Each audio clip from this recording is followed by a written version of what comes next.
Le dossier le plus secret de la guerre Iran-Israël-Amérique. Ce que le monde entier ne doit pas savoir. Tout commence en 1953. La CIA et les Britanniques organisent un coup d'État. Ils renversent le premier ministre iranien élu, Mohammad Mossadegh, parce qu'il voulait nationaliser le pétrole iranien. Le Shah est remis au pouvoir. Un régime qui sert les intérêts occidentaux. C'est le premier chapitre caché de cette guerre qui dure encore aujourd'hui. La révolution islamique éclate. Le Shah est chassé. Les Américains sont pris en otage à Téhéran. Officiellement, c'est la colère du peuple. En réalité, cela crée l'ennemi parfait pour justifier des décennies de présence militaire américaine au Moyen-Orient. Années 80. La guerre Iran-Irak. Les États-Unis et leurs alliés armaient Saddam Hussein contre l'Iran. Mais en même temps, ils vendaient des armes à l'Iran via le scandale Iran-Contra. Un seul but, diviser pour mieux contrôler la région. Le 11 septembre change tout. L'Iran est placé dans l'axe du mal. Pourquoi? Parce que Téhéran refusait de plier. Parce qu'il parlait de vendre son pétrole en euros, pas en dollars. Parce qu'il se rapprochait de la Russie et de la Chine. Les années 2010. Le programme nucléaire iranien devient l'excuse officielle. Stuxnet, le virus informatique américain-israélien, sabote les centrifugeuses. Des scientifiques iraniens sont assassinés les uns après les autres.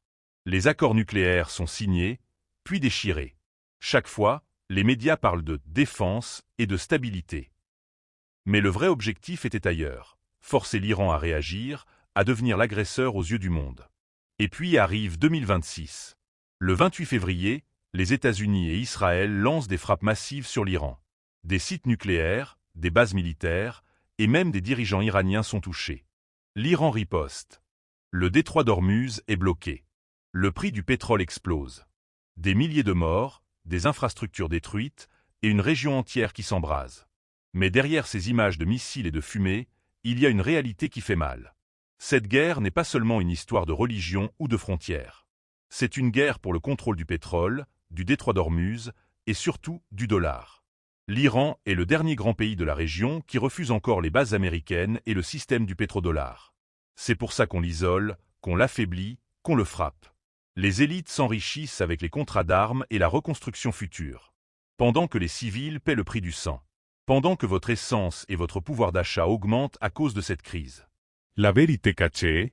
Cette guerre a été préparée depuis plus de 70 ans. Elle sert à maintenir un ordre mondial qui est en train de craquer. Un ordre qui a besoin d'un ennemi permanent pour survivre. Aujourd'hui, en avril 2026, un cessez-le-feu fragile est en place.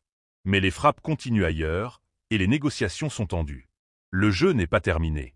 Si vous avez regardé jusqu'ici, c'est que vous comprenez maintenant pourquoi rien n'est jamais comme on vous le raconte à la télévision. Cette guerre n'est pas entre trois pays. C'est une guerre pour redessiner la carte du monde. Likez si vous voulez que ces dossiers secrets continuent. Abonnez-vous et activez la cloche pour ne rien rater du prochain. Partagez cette vidéo. La seule chose qu'ils craignent, c'est que vous sachiez. Restez dans l'ombre. On se retrouve très vite pour le prochain dossier ultra secret.